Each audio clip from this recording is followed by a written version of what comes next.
Gordon, you have spent about 30 years now studying why people don't exercise when they know they should. The paradox of exercise. Even though most people know that physical activity and exercise is good for them, we don't do enough to maintain adequate good health. It's a pandemic of physical inactivity. The knowing what to do part is quite heavily represented in our industry, but the how do I do it long enough to get a result part, I think is underrepresented. Dr. Gordon Spence is a coaching psychologist and exercise scientist. In this conversation, we explore how to finally make exercise stick, why your environment matters more than willpower, and how to build the kind of motivation that moves you to action. Is motivation a discipline problem? Fundamentally, motivation is the energization of behaviour. That's it.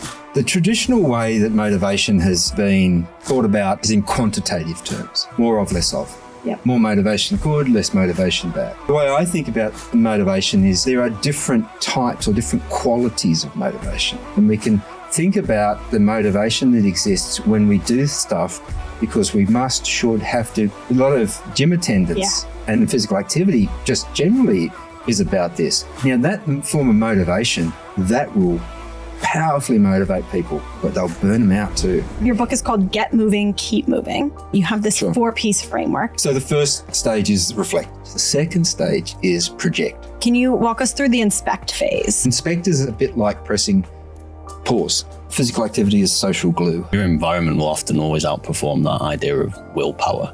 If you have the right things around you, it's so much easier to make the right choices. Yeah, that's right. Now, this is where it gets interesting.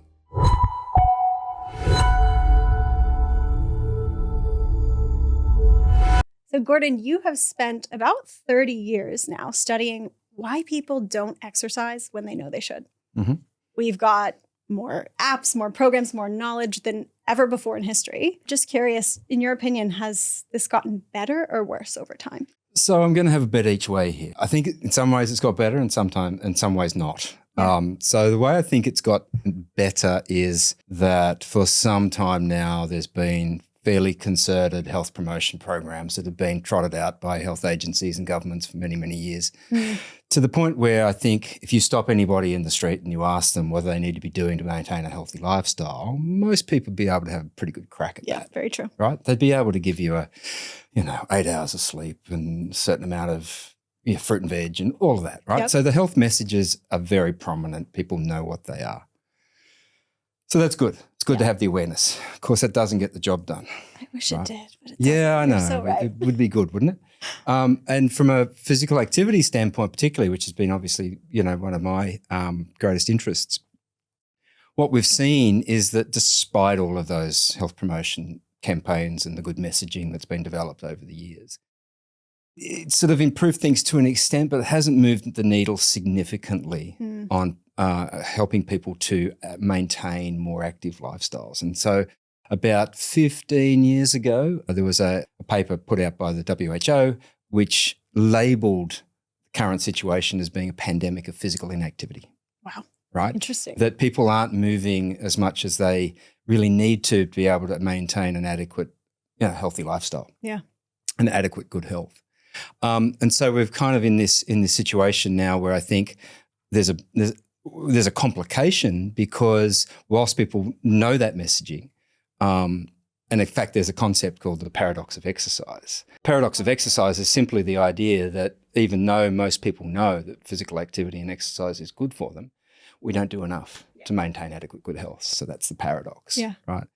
One of the problems that comes from that good messaging and the proliferation of it over the years is if you've spent any time on this earth, if you've been around for 30, 40, 50 years, and you've heard those messages many, many, many times. And so there can be a message fatigue that's such that kind of messaging almost becomes a little bit like white noise. Yeah, like numb to it completely. People tune out to it, right? Yeah, I know that. No, I already know that. And a lot of these efforts have been essentially appeals to people's logic and reason that if you do X amount of physical activity and exercise, then, you're going to lower your risk factors, you're going to do all of these things. And that can motivate some people, but it doesn't motivate a lot of people, I think, sufficiently well. And so there's a challenge in there. There's a challenge in there around motivation. How do you motivate people such that they will, be able to get moving and keep moving for, a sustained period of time to be able to support the sort of lives that they want to lead. Totally. So it's not as simple as knowing what to do No. that's going to lead to it. Something that I do run into a lot is, even though people know that they probably know most of what they need to know, often the first thing they ask for is more information about That's how so to true. do it. So just what is that desire that we all seem to have, or to want to know more? I think it's just a reflection of the challenge that's associated with physical activity behaviour change. It's a tricky behaviour set to change, Yeah. right? And there's lots of reasons for that, right? And so when I talk about the paradox of exercise, I often talk about it being explained by 3 interconnected problems. So one is the prescription problem. We have these health guidelines, they're put out there, they're promoted right through school and all sorts of other channels. Those messages are put out into the community. But what are they? Essentially, those health promotion messages are the medical community, health advocates telling people what to do, right? They're prescribing what people should do and must do if they want to maintain adequate good health. And we Right. love to be told what to do. Well, this is part of the problem, right? Not only is there a message fatigue associated with that, is people don't like being told what to do. Inner right? rebellious teenager pops out, right? Yeah, and then you get other framings like, exercise is medicine, which has been very popular in the States, which is a very medicalized kind of society. But then that's got some hairs on it as well, though, because what is medicine? Medicine's the thing that doesn't taste any good, that you don't want to take. And now you're framing it up as medicine. Right. So there's some issues there and a lot of criticism and debate in the physical activity world around, well, how do you package up these messages in a way that leads consumers to want to buy? Yeah. Right. Yeah. And so one of the things that's really coming up quite strongly through that literature is, well, one way to do it is to try and help people develop a compelling reason to do it. And one of the ways that you can do that is through the enjoyment lens. What is it that people are naturally attracted to? What do they find intrinsically motivating and interesting about physical activity? And dial that up. Yeah.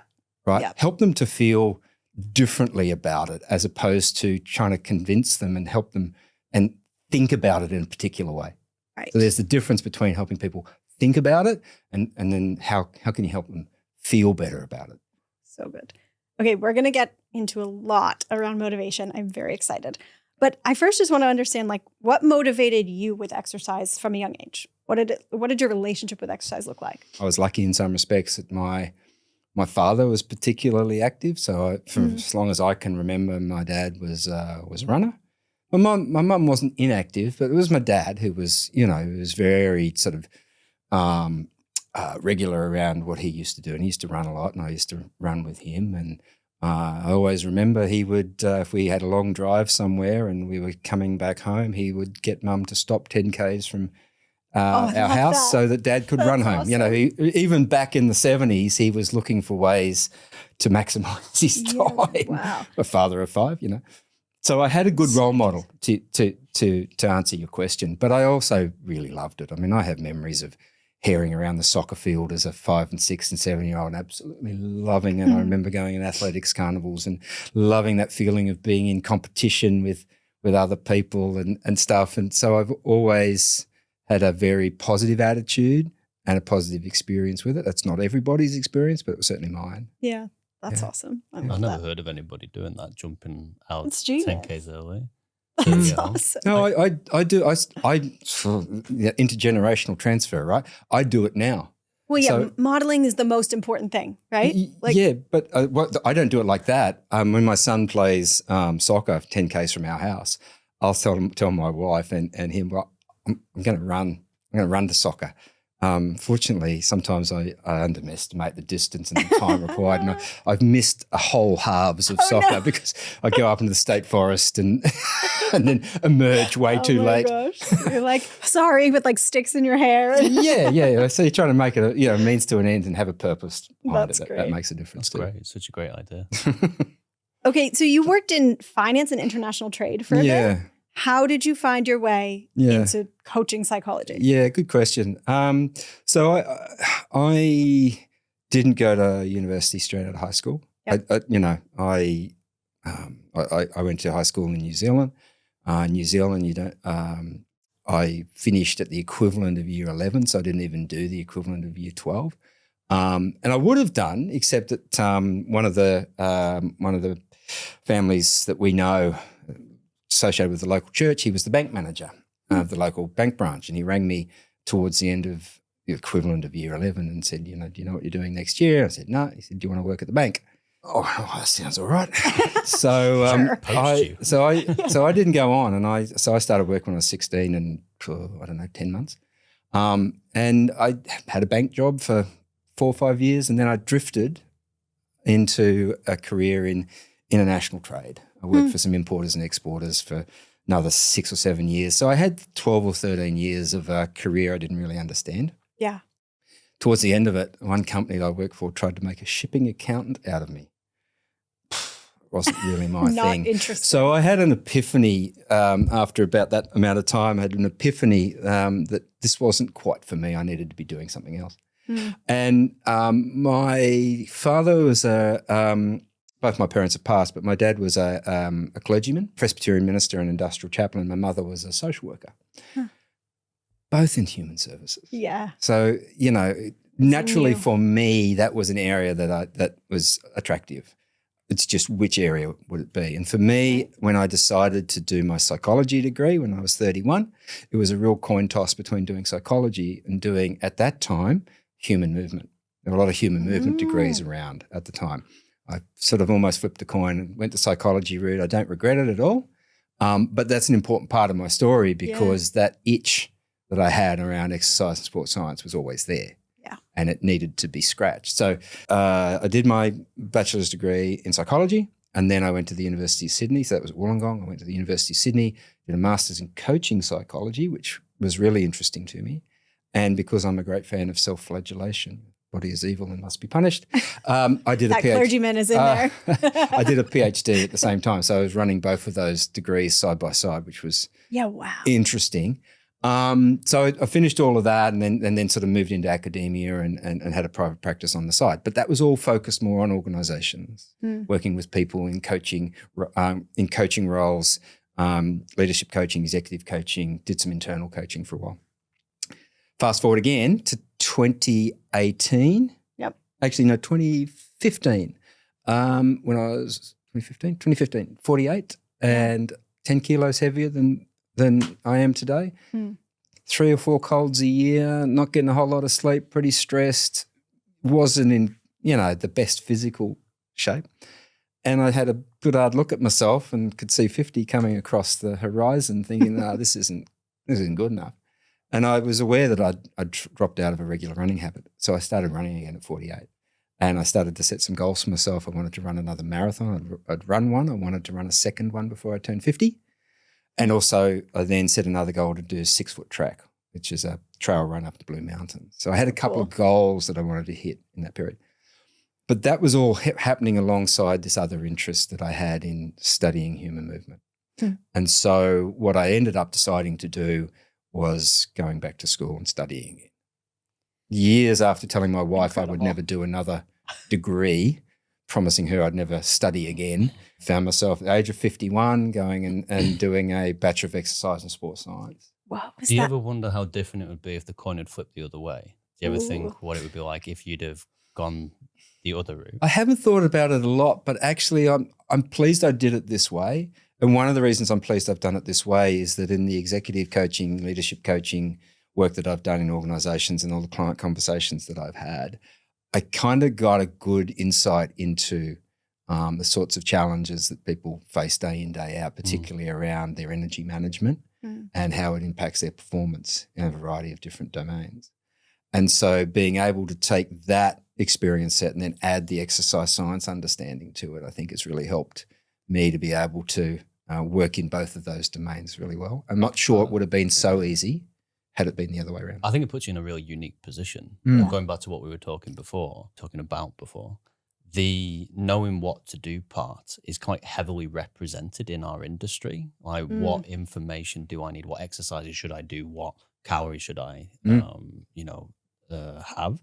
But the how do I do it long enough to get a result part, I think is like underrepresented in our industry. So I think having that and then moving into the fitness side of it gives you a unique insight into how to offer value. So I guess I've got a pretty decent grounding in a lot of behaviour change principles, theories, techniques, tools, etc., which are constantly useful and helpful. Yeah, in every aspect of life. Oh, 100%. Now, do you still do work with organizations and executives and all of that? How have you integrated all of the movement training into that? I just make it part of the conversation.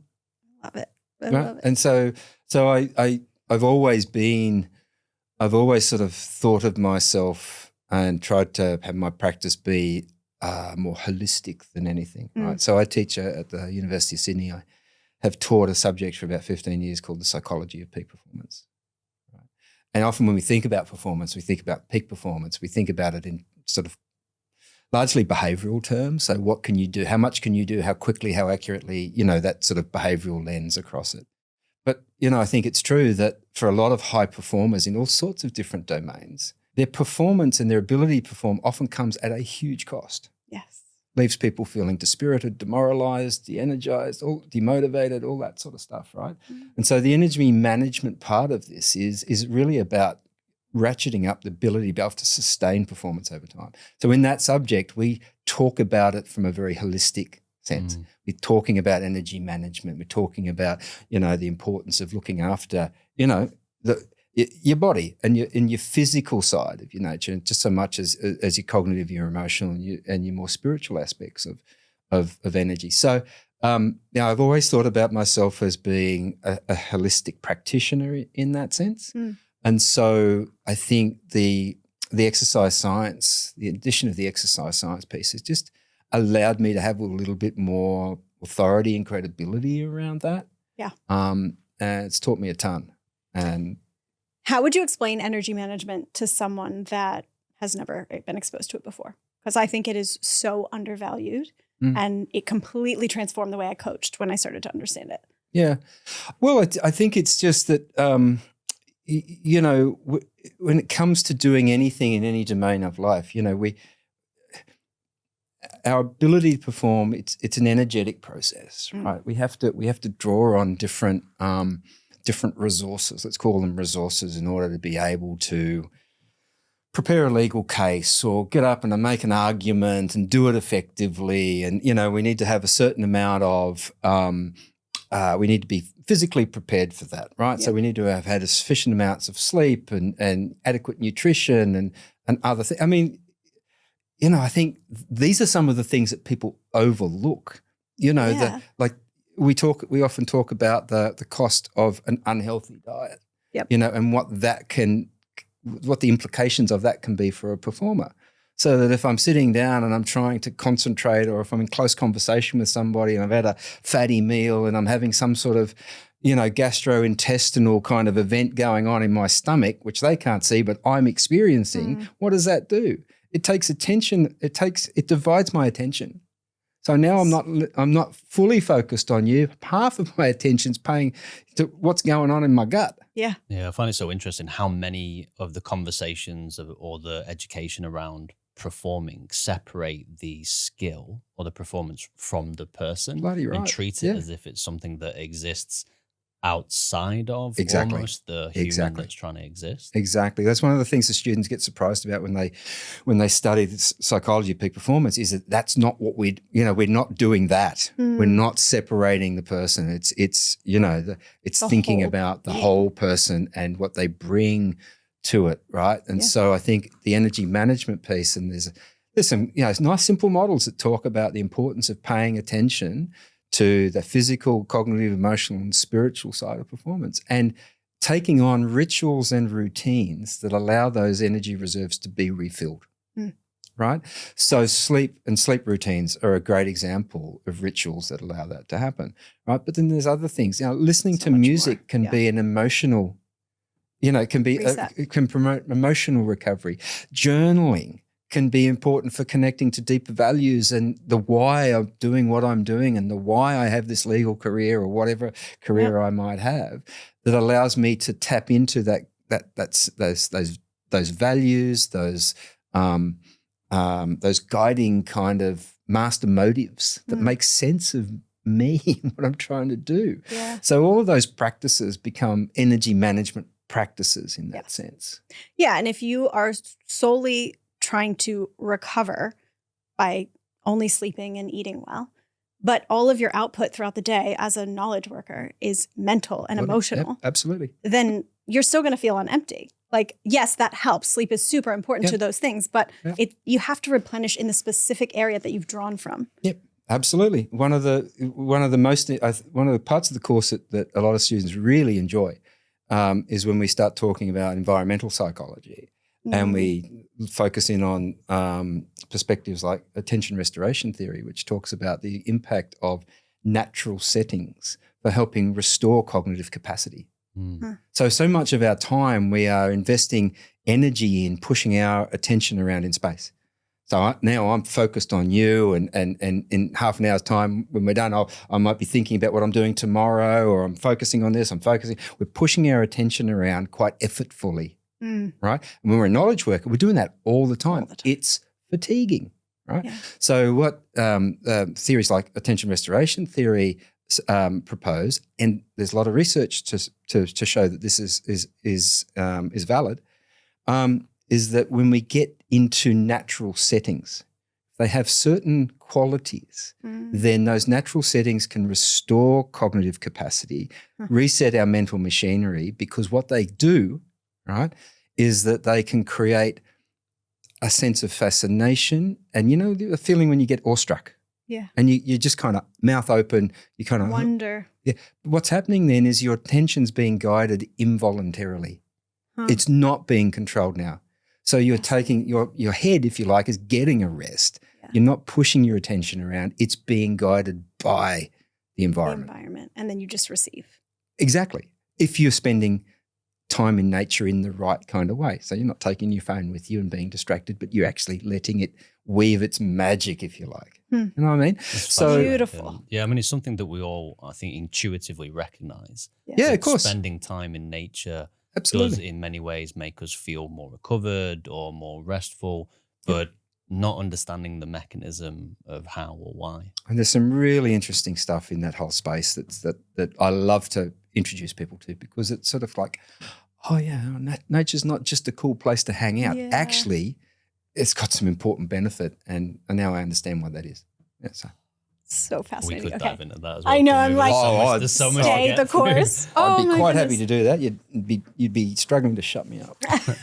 Okay, round two. When we have you back, we are talking energy management and all of the things, because I love it.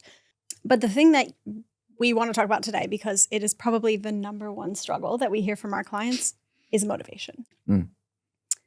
Can you help us just understand motivation better? Why is it so fleeting? Why is it so hard to maintain motivation? Okay. So what I would say is that there's different ways to think about motivation, right? So fundamentally, motivation is the energization of behavior. That's it. It's just about processes and things that can be done to raise one's level of energy in behind a certain behavior, certain activity, certain task, right? The traditional way that motivation has generally been thought about and understood is in quantitative terms, right? So more of, less of. Yep. More motivation good, less motivation bad, right?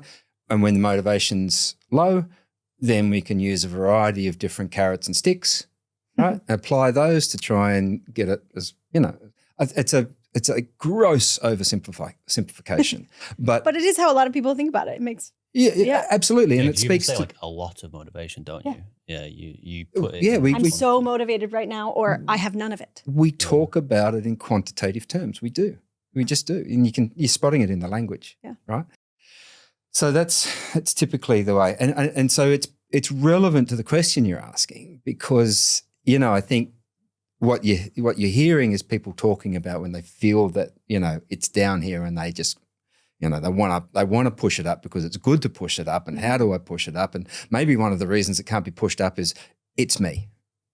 Something fatally flawed about me that, and some people really cane themselves about this sort of stuff. Yeah. Right. So the way I think about motivation is more associated with work that's been done, a lot of it out of North America, which is related to self-determination theory, right? And self-determination theory, going into a little theory here, is a qualitative theory of motivation. It's if I can use another clunky term, it's a differentiated theory of motivation. What does that mean? What that means is that there are different types or different qualities of motivation, right? And we can think about it along a continuum. Yep. So we're getting away from the more of, less of. Now we're looking at the different reasons why people do what they do. Right. At one end, we can think of perhaps, if you like, the most purely motivated state, which is intrinsic motivation. Right? And intrinsic motivation, by definition, is I will do something. So think of a surfer.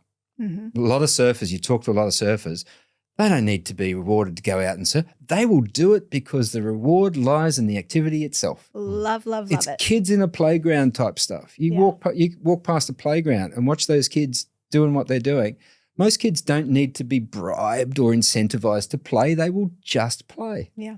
Right? So that's intrinsic motivation. We need to set that aside. That's a pretty precious thing. It is not the bulk of human behavior. Right? It's just not. Yeah, but we get taught it as if that's the only option. Right. Like intrinsic, extrinsic, and that's where it ends. That's right. At the other end, you have amotivation, which is no motivation. Just, I got no interest in doing whatever. Right? So you've got intrinsic motivation down here and amotivation. What self-determination theory talks about is that there's other qualities of motivation that sit along a continuum. Yeah. Most of our behavior in some way or another is extrinsically direct. It's going to get a little technical, but I think it's important, right? Because we can start to see ourselves reflected in some of these ideas. And what I want, as people are listening to this, what I want you to think about is to what extent these reasons for doing anything exist within the person and are owned by the person. So ownership is a really important word here. Yeah. So we can think about one form of motivation that's pretty external, which is external motivation. I will do it. I will do X, Y, or Z because I'm being paid to do it. I know I'll get some sort of social praise and recognition for it. Yeah. Right? Some sort of reward, certificate, whatever it might be. That's external, right? You take that away, behaviour's not going to happen. Right? So it's not owned in that sense. And now this is where it gets interesting. So then we can move along this continuum a little bit more, and we can think about the motivation that exists when we do stuff because we must, should, have to, got to, ought to. Now this is a lot of gym attendance and engagement in physical activity just generally is about this. I must, I have to, I ought to. The health promoters say I've got to do it. The doctor says I've got to do it. My spouse is telling me, or this is what my dad used to do, so I should as well, right? Yeah. Now it's internal. It's in me, but it's like I've swallowed it and I haven't digested it. Oh, that's a good analogy. It's within me, but it's actually the internalized values of others. I'm doing it because Matt wants me to or thinks that I should. Yeah, I don't want to let my coach down. Yeah. Exactly, right? I don't want to let my coach down. I'd be ashamed if I did. Now, that form of motivation, that will powerfully motivate people. Whole careers, 40, 50-year careers are fueled with that sort of motivation because I'd be ashamed if I didn't, right? So you got external and you got this rather clunky term in the theory called introjected. Just forget that term.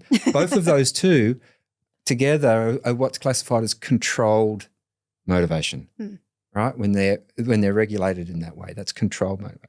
So we move a little bit further along. Remember, as we move further along, we're going a little deeper in the person in the sense that they are owning the things that they are doing. They're taking more responsibility for it. Okay.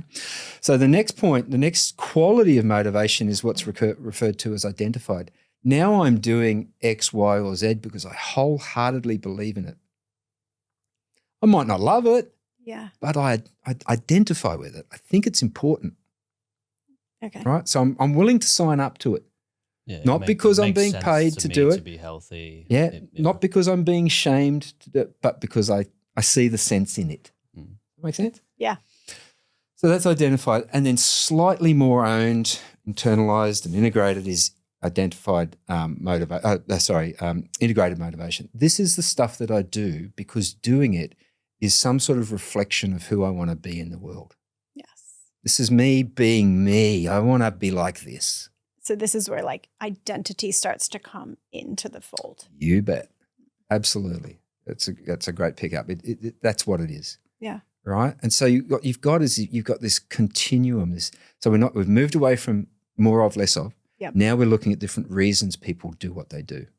And just for clarity, going back to what you're saying about quality, do we refer to one end as lower quality and another end as higher quality? Well, I don't like those sort of binary language so much, but what I would say about that is what we know. So I said, the first two, right, were controlled motivation. The last two that I talked about, identified and integrated, are referred to as autonomous motivation. Right. So you got controlled motivation, autonomous motivation. What we know, to answer your question, what we know is that when people's goals are more autonomously motivated, particularly their health-related goals, they'll tend to put in more effort, persist for longer, right? Attain their goals more frequently and feel better about the outcomes. Why do they feel better about the outcomes? Because those outcomes, those goals are attached to the things that they either believe in or they strongly identify with. They deeply of course care they're going to feel about. better about the outcomes. Yeah. Or they deeply care about. Exactly. Whereas particularly the more controlled forms of motivation tend to be associated with more pressure and internal states of pressure and tension, and I don't want to let Matt down, or I don't want to let the family down, or whatever. They will motivate people, but they'll burn them out too. Nutrition, when you're talking about this quality quantity, because 1,000 calories of processed food is the same quantity as 1,000 calories of whole food, and that 1,000 calories of processed food might get me moving, but it's probably not going to keep me moving and feel as good as the 1,000 calories it's a great analogy. of whole foods. That works for sure. So if someone comes to you and they have a relationship with exercise that is fully in that controlled state, how do we move them along that continuum? Well, having a chat. I mean, I think that the best way and the way that I've always tried to do it is to just, hear where people are at, get them talking about what they're doing. Yeah. Try to understand what it is about that feels important. You come in, I mean, one approach to that, and I think can be a default for some people, is you see people, or you pick up that people are taking on certain goals and the motivation doesn't feel right. So you get in there and you automatically try and correct it for them and tell them how it should be, right? And so you're back in there and you're directing them again. Right. And they're not ready to hear that. Guess what?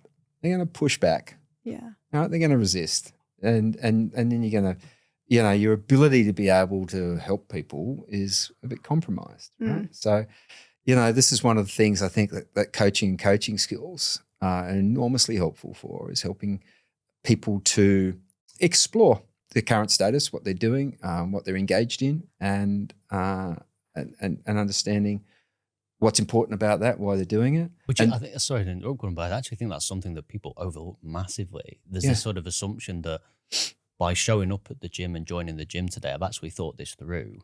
And when in reality, you're probably there because there's a feeling subconsciously that kind of drove you to act on that day, whether it was boredom or inspiration or guilt or shame. But you've never really had the chance to think it through and put words to it and say it out loud. One of the things that we try to talk to our coaches about is if you ask somebody what they're working towards and, what makes that important to them, and they hesitate a little bit, they're not being defensive. It's probably just the first time someone's actually asked them that question, and they're trying to put it into words. Exactly. Not many opportunities for people to sit down and go, why do I want to do this thing and make this change? So, that having a chat is so important. One of the things I always sort of, I don't think about this all the time, but I think it's one of the things that we talk about a lot when we're working with students around coaching skills, and I certainly think about it as well, is that I think one of the things you're trying to do is to ask people questions that they wouldn't think to ask themselves. I think that's one of the the best forms of help that you can provide Absolutely. is to have people ask them the questions that they're not thinking about themselves, and then wait. Hold space. And then guess what can, as a result of, and then that's just the start. Yeah. Right, because what can happen from that when you do that and you ask people those questions, what you then can get often is the furrowed brow.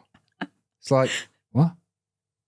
That's pause, that I don't have an answer to your question. Right now, in a helping relationship, that's the moment. That's the moment of impact. And what often happens, particularly for a lot of novice coaches who are developing the skills, is they'll see the furrowed brow and it's like a trigger because they want to be helpful. Oh, heck, you don't know. Oh, well, let me get in and save this situation. Let me take your pain away, your confusion away. I'll tell you how it needs to be. Whereas in actual fact, if you can hold that space, right, not be triggered by the furrowed brow, not be triggered in a way that leads you to want to deliver your expertise and knowledge, which you've worked bloody hard to get, by the way, right? So that's not worth nothing. It's important, but if that's the default, if you're jumping in and not giving the people a chance to start to process that a little bit, then I think you're denying them an opportunity. We wouldn't lift the weight for them, but we're happy to step in and do the thinking for them. We recognise that they'd need to do the resistance training to see the growth, but we're happy to do the thinking for them and still expect growth. Yeah, and that's the most important growth that has to be done, is that internal mindset, because if they're going to do this thing for the long haul, they might be motivated by working with us and that accountability and your coach being ashamed at you that you didn't show up. That might work for a little while, but it's not going to stand the test of time. No, I think we could accept that change requires resistance, whether it's physical or psychological, and to see those silences as success. What if someone's not lucky enough to have someone available for a helpful conversation and they want to self-coach or apply a little bit of this, reflection? Is there a way that they can do it themselves? So outside the gym environment, if you've got someone who recognizes that maybe they relate to what we've just spoken about, they're in the gym because they feel like they should or they must, and they want to move it forward, but they don't necessarily have, someone that they could have an easy coaching conversation with them. So, is there a way that they could approach it in a self-coaching manner to sort of move themselves forward? Yeah, absolutely. 100%. I think but that's about having a sort of an honest conversation with yourself about, sort of what you want to get out of it and what you're looking to try and achieve. I suppose that was what I did for myself at the age of 48. That was just something that I arrived at myself through some dissatisfaction. What are some questions a person could maybe reflect upon? Yeah, well, I think one of the most useful questions to be thinking about is, well, what sort of future do I want to create for myself? What sort of healthy aging experience do I want to have? I think that's a great place to start, right? Yeah. And so, again, just to come back to what it was for me, one of the things that really mattered to me when I started running again was I wanted to make sure. So I had, because of my delayed study habit, the various things that I did. So impressed you went back to school at 51. Awesome. We didn't have kids until I was 40. Snap. And sorry? I've just had my first when I turned 40 as well. Yeah, and so, I had a sort of sense that I was, slightly older dad. I know people having children a lot later these days, but for me, 40, and I was like, what I want to be doing when I'm 60, 65, 70 years, I want to be able to engage with my kids in really active ways. I want to be a grandfather, a grandparent who is able to, engage with whatever's happening at the level of family. I want to be able to do other things just more broadly in life, travel and whatever. Yeah, so it was a lot of that sort of stuff that for me was the kind of the key motivating factor. And I've been really focused on that the whole time. I was telling a group before this podcast how, 10 years ago, one of the ways in which that was realised was my daughter's a dancer. And here's a little story about autonomy. Oh, give it to me. So my daughter's a dancer, has been for a long time, since she's about 4 or 5. And I became a dance dad. So after, 4 or 5 years of this, and, you go into a Stedfords and you're lugging the dance bag, big bag. dance bags. Yeah.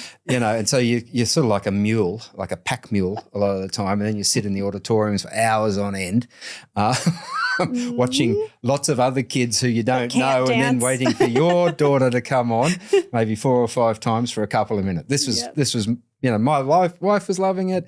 I was getting increasingly disgruntled with it, right? And I was really just down on the whole thing. I wasn't enjoying the dance scene because a lot of nonsense kind of happens in that. Anyway, I was at a dance at Stepford and I was feeling very kind of miffed about the whole thing, thinking, this is crap.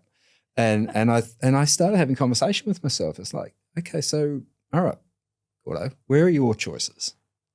It seems like this is all very set upon you and you have no choices here, but that can't be true. Where are your choices in this? So I had this little conversation with myself about it. I thought, hang on a minute.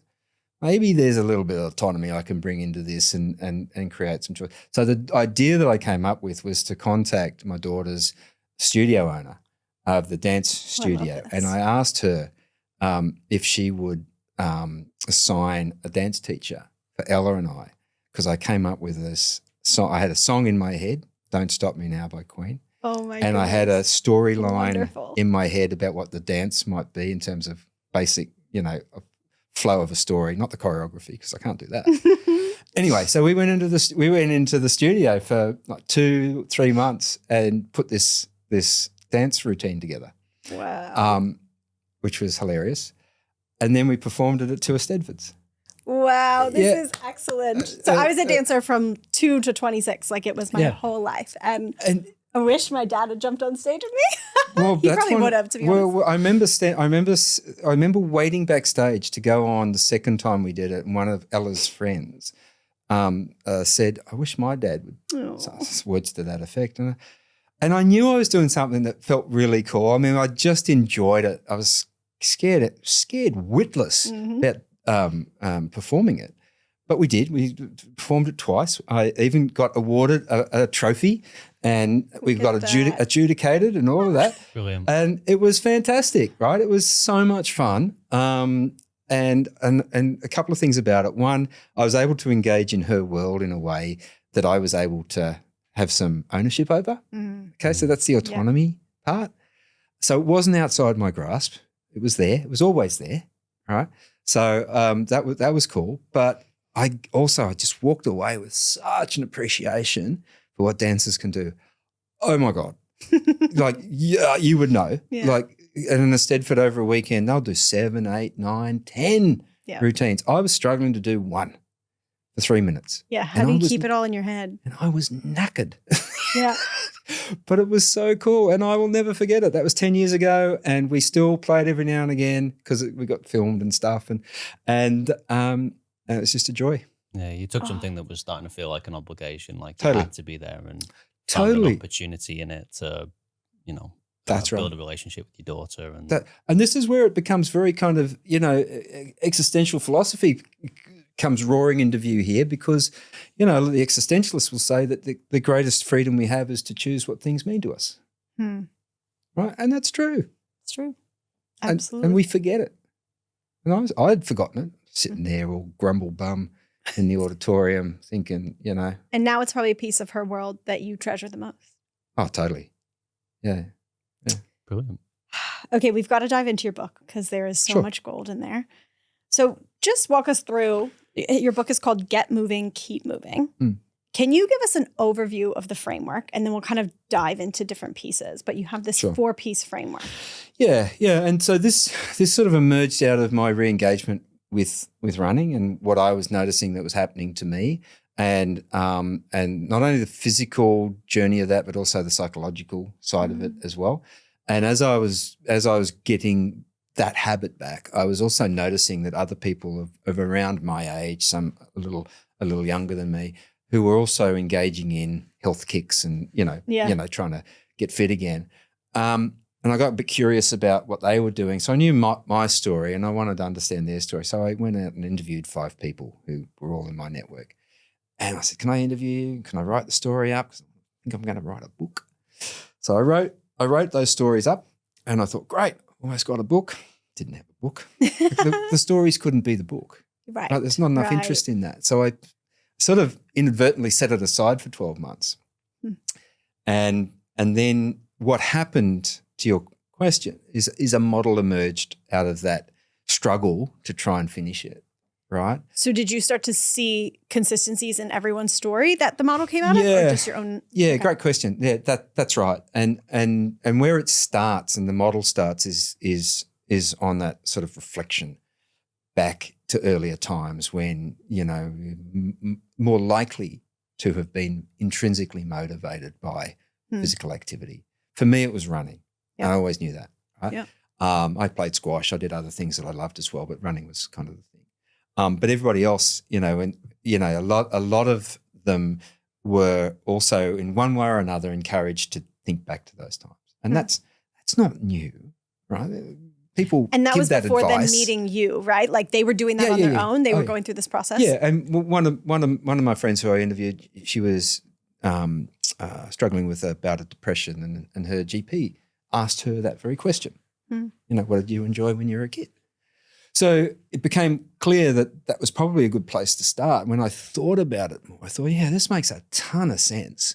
Because my assumption is that, human beings, and we're naturally active movers, right? We love to move our body in space. Yeah. Talked about playgrounds and kids and all that before, right? And I think what happens is that whilst, that's there quite naturally, we do get separated from it across the course of our lives, right? Because when things get busy, we get older and we have relationships and we buy houses and careers and all that sort of stuff. There's this separation that can occur. Yeah. Between us and enjoyable forms of physical activity. Well, and all of that noise that you mentioned before starts to come into play. And it's like, this is this thing I have to do, I should do. My to-do list is 1,000,000 miles long. And now there's no space for it, but I feel worse about it. Yeah, that's right. So the first stage is reflect. So it's about looking back into the past and examining times when physical activity was something that was experienced in a positive way. Now, that's not everybody's experience, but it's a lot of people's experience if you are able to give people a way of thinking about that. And that's what that first phase is really about. Right? Thinking about that, you're making me think of, all the consultations or the conversations we have. It's so much more common for someone to come in and want to get back to somewhere that they were, as opposed to someone sitting down and being like, here's somewhere I've never been before. I'd like to try and get that. I mean, that does happen, but it's much more common for people to come in and say, I used to be fit, or I want to get back to the way that I was. Yeah. That's really interesting. We had a brief conversation about this in our, phone call prior to this. And when you mentioned that idea of re-identifying, it was a big light bulb moment for me, because it's like, this is something that's really powerful that I think gets glossed over quite quickly. Yeah, you bet. I've just published a paper in a physical activity journal where we took people through a process where they did exactly this. They reflect back on the past. And one of the things that came through from that, and it was more than just a conversation. It was a series of conversations. It was doing a timeline exercise of, where were you when you were this age and this age and this age, and what sort of things were you doing? And not just sport, any forms of physical activity. Did you have a paper round? Did you have a lawn mowing job? What did you do? And what did you really enjoy? Spend some time thinking about all the that. ways movement played into your life. Absolutely. Because we're just looking for specks of gold. Yeah. Things that people might have forgotten. Yeah. Right? Which it happens really easily, right? We forget some of the things that we really love. So it's about, using the past and reminiscing on the past. And then that's the first stage. The second stage is project. So we've looked back, and now what we're going to do is take some of that insight and cast forward. And build on it. Right? And think about what's coming. And the way in which the book frames it up is to write a healthy aging statement about, 25 years from now, what would you like to have? How would you like to be? What would you like to be doing? Actually spend some time thinking through, what are those values that I really want to sort of see play out in my future life. So it's a prospective exercise about sort of casting forward and doing that. Good. And so how does goal setting, because I think kind of touching on it there, but how does goal setting fit in with this idea of quality of motivation? Yep. Because it's something that we've seen quite a decent amount of research on. There's a lot of stats out there saying, if you write your goals down, you're 10 times more likely to achieve them. Yep. How does that play into that continuum of motivation? Okay, so I'm going to introduce another concept here, which is the idea of a goal hierarchy. All right, so we can think about goals as existing in a hierarchy. Right? So when I talk about that project phase and thinking about the healthy aging statement, and essentially what you're trying to do is come up with a broad fuzzy vision about where you'd like to go, something that's grounded in values. If you think about it, that can sit at the top of a goal hierarchy, right, which helps to organize everything that you then do at a much more specific behavioral level, right? So that statement that I make about how I would like to be in 25 years' time might cascade down. Yeah. Right? That actually one of the things I would like to be doing, which would show me or prove to me that I'm living that sort of life, is do the what's a great walk? One of the big world walks. What's the one in Spain? I was just thinking. Do you know the one I mean? El Camino or something. Yeah, like yeah. El Camino. I can't remember what it's called, but something like that would be almost like a bucket list item. Yes. Right. That is attached to that master motive, that value. Yes. That I want to have part of my life, and then that cascades down into a bunch of other things, maybe some more sub goals. Going to the gym and developing my strength and whatever's becomes now part of that as well. And it has so much more value because it's linked to this thing. That's right. That impacts the entirety of my life, and not just how I look in the mirror. And it all makes sense now. It's all joined up, hooked up. And the problem is, right, is when people when people experience goal neglect. What goal neglect is when they have a whole lot of these more smarty type specific goals down here, like going to the gym and everything else that constitute their life, then those goals become overly focused on so that people forget about what's above it and what helps to organize it. Yeah. Okay, can we talk about that? Because I think about this really often. I often say that motivation is the byproduct of staying attached or connected to a clear vision. Mm-hmm. And so I think what happens, like the reason that we go into the new year with so much motivation is because we sit down and we actually connect with the vision that we have for our lives. Mm-hmm. Even if it's just for that year. Maybe it's not the big span of our life, but maybe it's just for that year. And you get like a taste of what it would feel like to live out that dream or vision. Mm-hmm. And then you go across the next handful of weeks and you're just in the thick of doing the SMART goal thing and you kind of lose sight of the vision. That's it. That's goal neglect. How do you stay connected to that vision? What's like the rhythm that people should maybe adopt to consistently remind themselves what that 25-year vision is, or even 2-year vision? Oh, I think one of the most simple ways is putting something of that out into the world. Whether that's represented by some sort of statement or self-charter or some graphic, some image. Vision board, something like that, something that you can't escape, that's there, that has meaning. It's got to have some meaning associated with it. Otherwise the whole enterprise is kind of stuffed. Right? You got to have that, right? Do you think it should be shared? Like, do you think there's power in sharing it with someone? Oh, that's going to come down to each individual and what they're happy to do. But I think there can be a power in sharing it. That question just reminds me of a student I had years ago when we were talking about this sort of stuff, motivation and how to maintain it and all of that.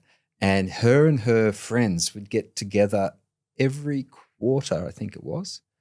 Big slap up dinner at someone's house, lots of beautiful wine and blah, blah, blah. And they would have what they called an aspirations dinner. Yes, I love that. I love that. And that's bring all the they wine. would talk about. Okay, I'm in. That's all they would talk about is their Yeah. aspirations, the things that they wanted to be doing. It's all positively, all about kind of just moving things forward, and life gets in the way oftentimes when we set goals and want to try and do things. But that's all they were doing was this aspirations dinner every quarter, just to fill their buckets up, if you like. It's easy to fall into the trap of thinking that the how is the goal as well. It's the going to the gym 4 times a week is how you're attaining the healthy, That's right. way to life. It's not the goal. But I would actually, you were talking about how New Year's Eve and people, I don't know that a lot of people do that much thinking about it actually. I think a lot of they just decide the habit they want to build. Yeah, after 3 glasses of champagne, next year, great. It's actually in psychology, there's a very small literature which talks about that phenomenon as the fresh start effect. The fresh start effect. So certain calendar dates become this mental accounting where people just wipe the slate clean. Yeah. So it could be the start of each season. It could be New Year's. It could be birthdays, anniversaries. It has to be a Monday. You can't start on a Thursday. That's so weird. Right.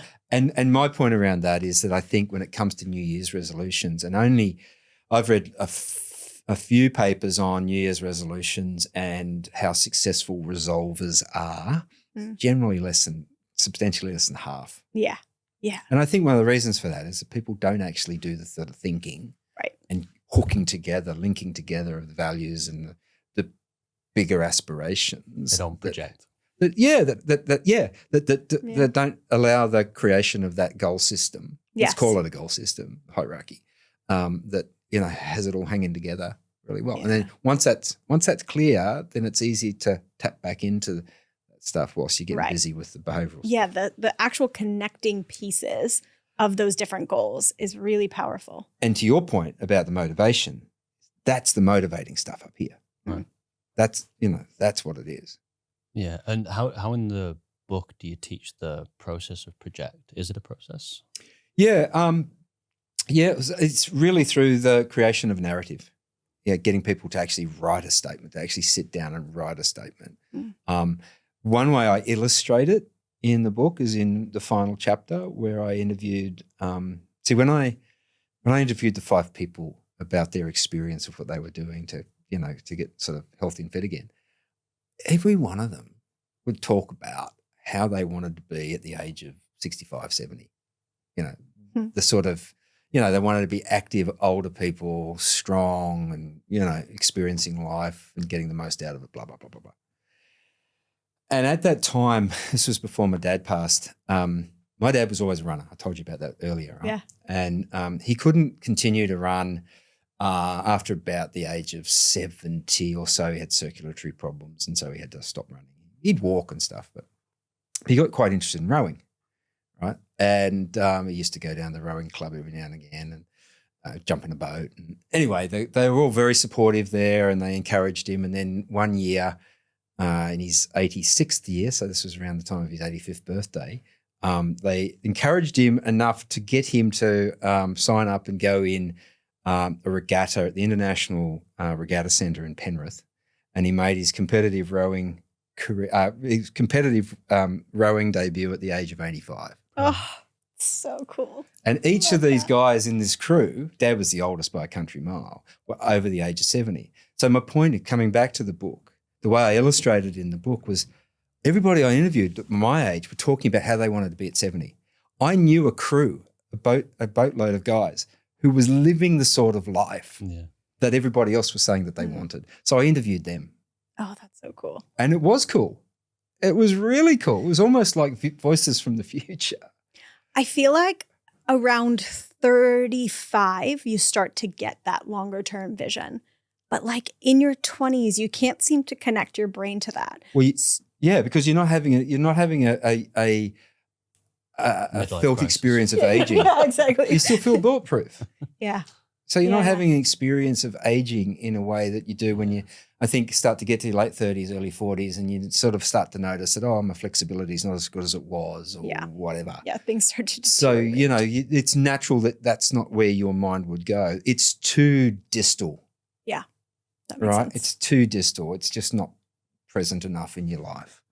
Okay, can you walk us through the inspect phase? Okay, so we got reflect and project. So we look back, we look forward, right? And what I've found is start that again. What I've found is when people go through that process, they'll often get to a point where they're kind of going, oh yeah, I think there's some things I'd quite like to do, and I'm clear on why I'd like to do it. And so inspect is in a sense a bit like pressing pause. Essentially, as those intentions start to form about what a person might like to go on and do, I think there's two things that are important here. So one is about checking in on the physical status.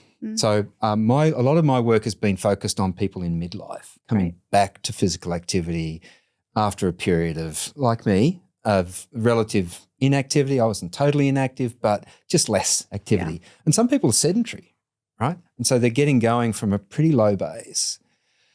So I think it's important that, at that particular point in time, before we go out and start running or walking or rowing or doing whatever it is, and maybe we go and see the GP, and maybe we go and see an exercise physiologist or a physio or whatever, and just make sure that we're in a good state to be able to do it, right? Because I think when people want to reconnect and get going again, it's important that they perspire and they don't expire, right? So we're interested in sustainability, right?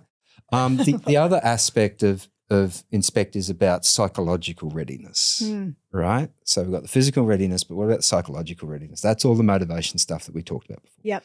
Now, my view is that if you've gone through and done reflect and project, right, and really had a good crack at those things, then there's a good chance that you're probably going to be reasonably autonomously motivated by the things that you're taking on. Yep. But it's a good opportunity just to check, right? Why am I doing this? Now, one of the things I didn't say before that I should say now is that it's important also to acknowledge that it's not a binary thing, right?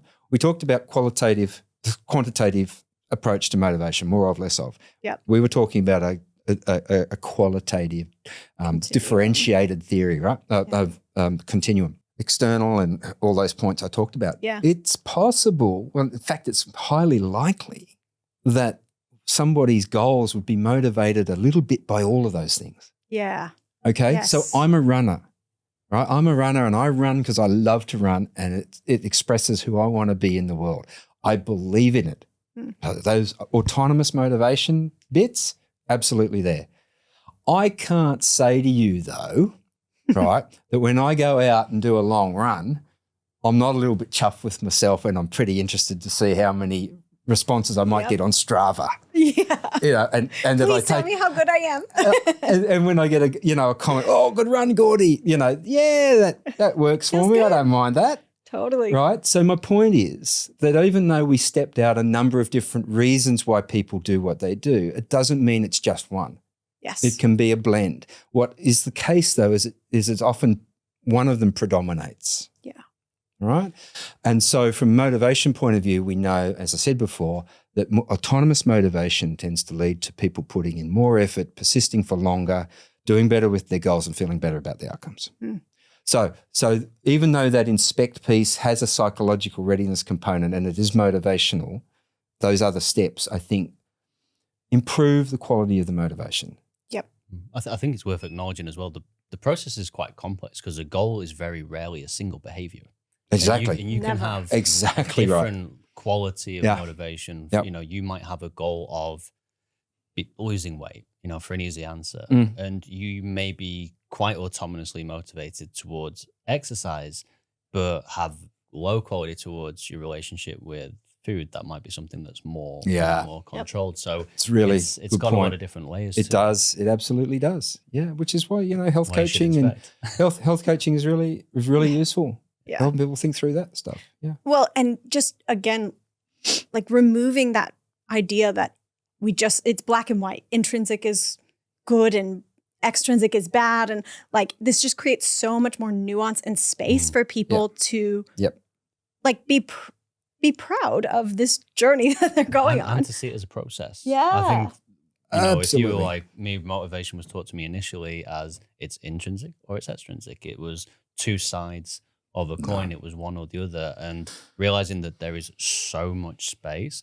And before this conversation, myself and Nero had a quick chat about there's very few things in life that are reserved for that intrinsic motivation. Like even health professionals like ourselves, you know, we're in the fitness industry, but training for me is very rarely intrinsic in itself. It's something that I feel I should do because, you know, we're in the industry, or you know, it's something that I know is important and I'll keep it up. But there's very few times. Well, and on where certain it days feels it might be intrinsic. fully intrinsic, and on other days completely extrinsic. Yeah.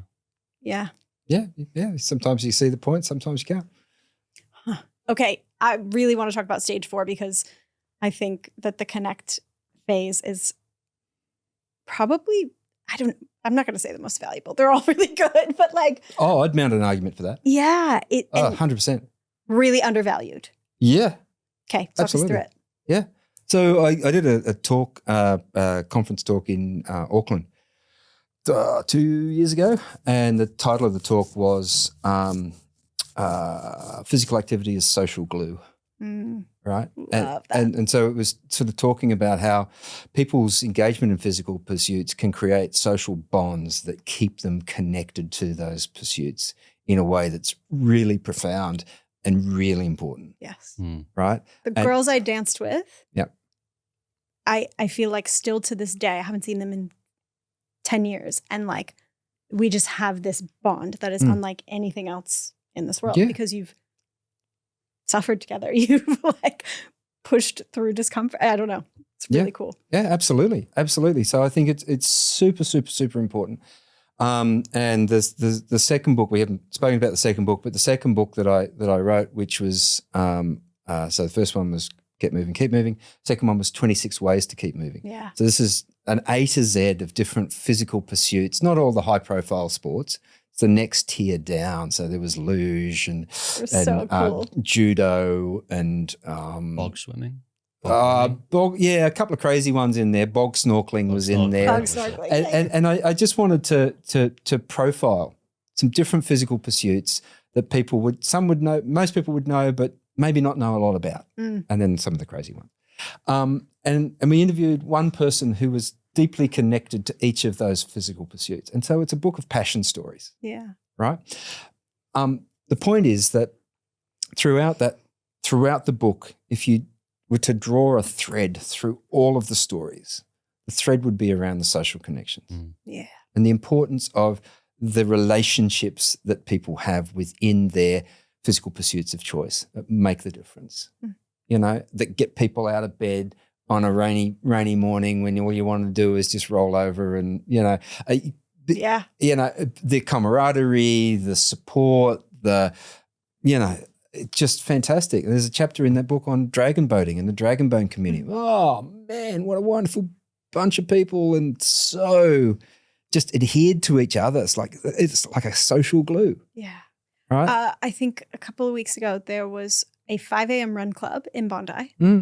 And there were over 2,000 people up at 5 a.m. to run in the cold. And we're social creatures. Yeah. We want, it's important that we have these connections, right? And we live in this world, social media is not social at all. We're just disconnected. And so I think this is where physical activity and sport and the gym become really important connectors. Yeah. I don't know if everyone knows, but One Playground, when it was Fitness Playground, its first mission was to like change the gym environment. Yeah. This idea that it could be an experience, it could have that community sense that sports teams had and boot camps had, but applied to kind of like a commercial gym environment, which wasn't really a thing. I felt that the first day I walked into that gym. I remember it being so tangible, just like even just in the way I was greeted by trainers. I was like, oh, this feels really different than any gym I've ever walked in. Because gyms are really intimidating places for a lot of people. Yeah. They really are. But your environment will often always outperform that idea of willpower. This idea that, if you have the right things around you, it's so much easier to make the right choices. Yeah, that's right. You feed off the cues as well. So it's. When you say feed off the cues? Well, just things that are on the wall and the general ambience of the place and the atmosphere of the place. All of that I think is important. But the other thing about Connect that I talked about in the book was the idea of developing a physical activity or exercise ecosystem. I loved that. And the reason that I put that in there was that I think when it comes to people wanting to make change and get themselves going again and get themselves healthy, a lot of people will take that on as a solo pursuit. And so they feel like they're out there doing it by themselves, right? Yeah. Whereas we have this ability, have this opportunity to be able to create or try to create and shape an ecosystem for ourselves. So in the book, I just, very tangible, just sort of draw a circle in the middle of a page and then start putting it together for yourself. And it's not just who you might walk or run or swim or do whatever with. Yeah. It's anybody in your family or your friendship group who shows an interest in what you're doing, who's supportive. encouraging and supportive of what you're doing. It's, you know, it's one playground and the gyms that you associate with. For me, it's a couple of running clubs and an athletics track. They're part of my ecosystem. My watch is part of my ecosystem. It's all the stuff that scaffolds and supports your effort. Such a good and visualization. And if you map that out for yourself, and then you can start to think about that and kind of go, oh, that's looking pretty good actually. I've got people over here and here and you know, things that I can draw on that help me keep going. But it also allows you to kind of go, well, there's a couple of gaps here and maybe what I need to do. Or that's actually working against me. Yeah. Maybe what I need to do, because I've done reflect and I've realised that some of my best moments were when I was in a team environment playing team sports. Maybe I need to do that. Maybe I need to recommit to doing something like that. Maybe that's going to give me a bump. Do you think there's any, just got me thinking as you were talking there, do you think there's any connection between that desire to have a crack at it on your own and the prevalence of these more controlled motivations? You know, if someone is being driven to move through guilt or shame or... That's a really interesting research idea, actually, to see whether... Got a research whether more controlled forms of motivation lead to specific choices around how the sorts of physical activity people engage with. I have not seen that research done, but I think that's interesting. If the external influences meant you do it on your own and the more autonomous motivation made you more likely to participate in community. Maybe there's nothing in it, but it's an interesting idea to play around with. Okay, we have to wrap. Sadly, I could ask you 100 more questions, but we always ask this final question. Can you tell us how you're currently raising the bar in your own life? Oh, raising the bar in my own life? Yeah. Oh, what a great question. So for me, where my head immediately goes is are you talking about physical activity or just generally? Any area of your life, but give me physical if that's what's top of mind. Okay. I'm going to say two things. So running goals are always going to be one for me. And I've recently had some struggles with stress fractures and recurrent injuries, which I'm now on top of.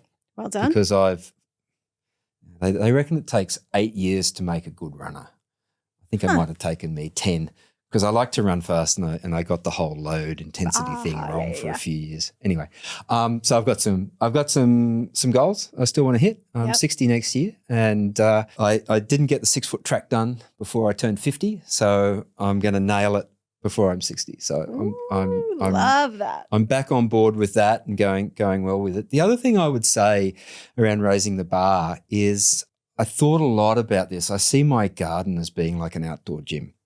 Ooh. Right. And I'm quite resistant to getting people to come in and do stuff. I mean, I have had some landscapers in to do some of the bigger jobs where you need the technical know-how, but there's a lot of things that I steadfastly refused to take help on because I think it's good. It's good for me to continue to challenge myself. And the latest thing that I'm doing that's challenging me, and it's not just a physical thing, it's also mental and problem solving and all that sort of stuff, is I'm going to put together my own 2-bay composting system.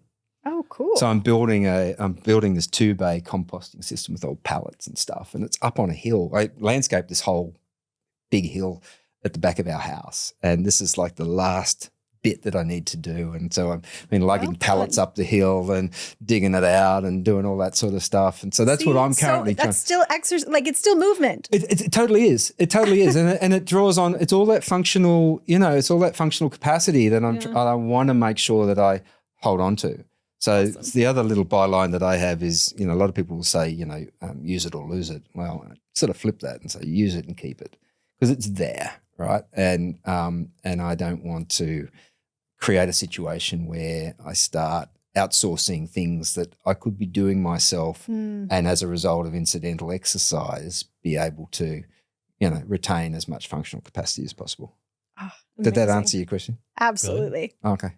Yeah. Thank you Gordon, thanks so much. Yeah, no, it's great. Really enjoyable conversation. It's been great to hear your insights. Oh, I had a Thank you. I enjoyable feel like time people too. are going to walk away with a much better understanding of how to create quality motivation in their life. That's good.